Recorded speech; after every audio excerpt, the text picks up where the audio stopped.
pretty seesawing affair. I think 15 lead changes all up. That was a good test to the young team, I guess. Yeah, it's funny you say that. I would have thought it was, and I think, I felt that. But that was the game we expected. We wanted to embrace that, knowing what we're coming up against. We know how hard it is to win in this comp. And last year we had a big block of games where we hadn't won, and you sort of pencil or you circle different games where you feel like you've got more of a chance, and they would have done that for us. They would have seen an opportunity to win, to get on the winners list, but at the same time we have to do that. We have to learn to embrace that challenge. It would have been the first time, and I don't know how often we're going to be favourites. So even going into the game, it's a different type of pressure. But I thought we dealt with it okay. It would have been a good game of footy to watch, and there's so many good learnings for our younger lads, and some of them are feeling so ecstatic in the room, and Tom Sims is in his first game and he gets to play an amazing close finish, where some of our older players just they've been in this situation over and over. So that's what we're dealing with, and that's what we're trying to embrace, and it's all part of learning and growing, and we're really proud of our boys. Your thoughts on Tom Brown's effort in that last minute, Adam? Yeah, and to be fair, it was his effort throughout the game. He grew again today.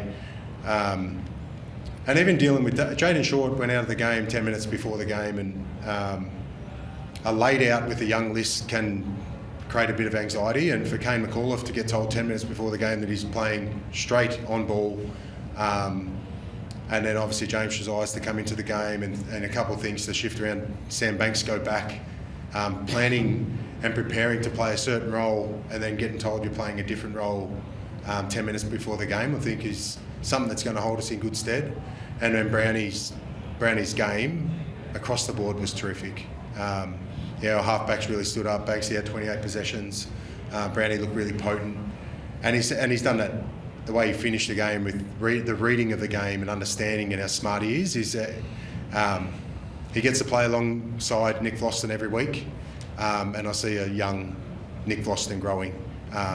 He's got the same temperament, same ability, and he's got the footy chip. He understands the game and knows what's required in certain moments, and to miss that spoil and then to flick the switch to chase is why he's such a good player. He was saying in the rooms just before that he had your voice sort of ringing in his ears after he missed the body spoil. Can you kind of explain the body spoil thing and why you get your players to sort of... Yeah, well, they expect perfection, and he read the kick and he got there on time, and the young kid outmarked him in the middle of the ground, and then he's obviously fallen over. They get a handball receive, and for that split second he might have felt like he cost us the game. So for him to dig in and then a chase and then obviously get the reward for effort is exactly what these boys are going through. And right now he's at a point where he understands the game and he's belonging on an AFL field, and he's played 40 odd games. So if he didn't chase him down, I reckon he would have been thinking he was going to be on our highlight or our trademark edits for the wrong reason. So he might be on both. Was that the best game Banks has played for the club, do you reckon?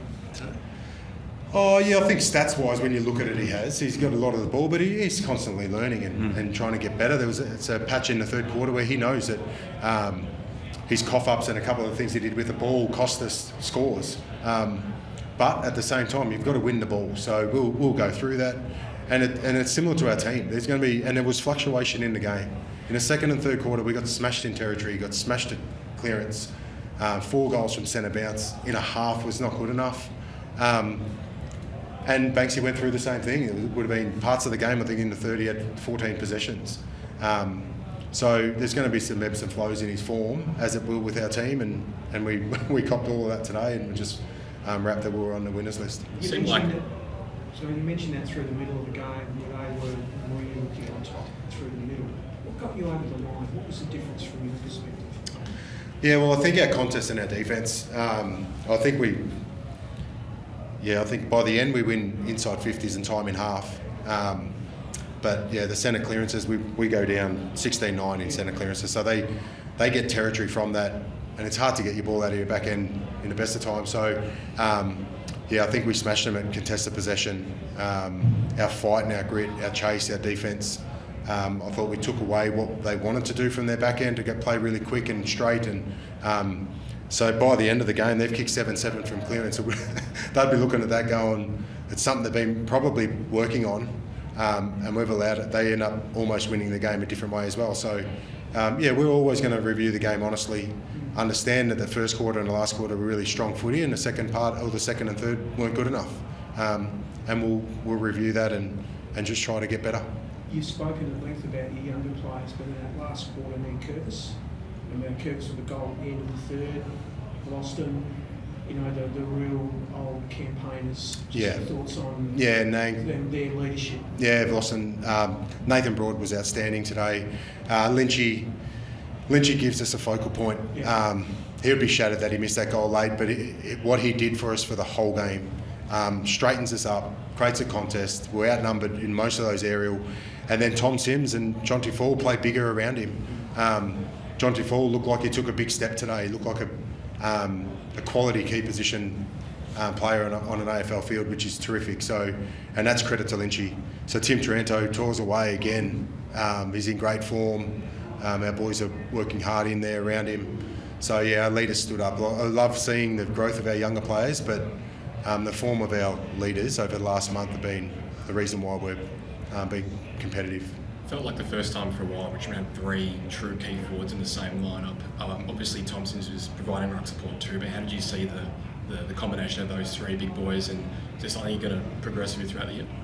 Yeah, we will. And to be fair, we tried something different for the 2 weeks leading into this, and we tried Camden McIntosh as a second ruck, which is bloody hard to do. So, by looking at our numbers and the way that we perform when we have got 3 tools. So we started the year with Bauer, Harry Armstrong and Lynchy. So, it's still going to be based on form, but right now I think the structure of our team looks better when we've got a focal point that we can go straight down the line to, and Lynchy's one of those, and the 2 young boys today held their own, and I don't see any reason why we'll change.